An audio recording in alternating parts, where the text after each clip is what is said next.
When the Islamic warrior Saladin conquered the Crusaders and took control of Jerusalem, all right, he entered into an agreement that the Muslims would protect the Christian churches.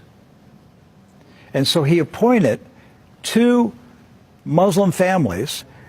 Both of these families had been in Jerusalem for, close to 1,000 years.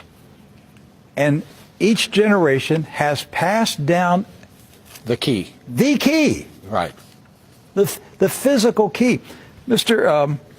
Judah said that the key he presently has is 800 years old. It's incredible. He had another key, but it broke. And this is a Muslim. I mean, yes. Ayyubi Judah is a Muslim.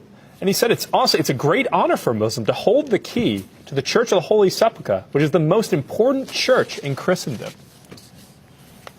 That's not disrespect. We don't hear this in America. We don't hear, because what we have been told is Christian Americans, you should hate Muslims, you should kill Muslims. Because they're going to tear down all the churches and basically just ransack them and everything else. But here we have 2 families that for nearly 1,000 years have actually been watching over Christian churches. That's right. So who planted into our minds here in America that we should hate and kill Muslims? Who planted that thought in our head? Because it came into our society after 9/11. That's correct. So 9/11 was a calculated, planned operation, and it changed everything in our country. And so we were saturated with media propaganda, which who owns the media in this country? So we were saturated with this media propaganda. You Americans, you need to hate Muslims. You need to go to war. You need to send your sons to go kill Muslims. All right?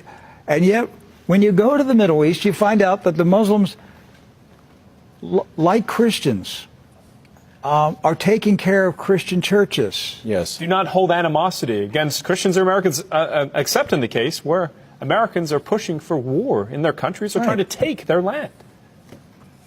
So they've lived together. They've lived together for centuries and centuries.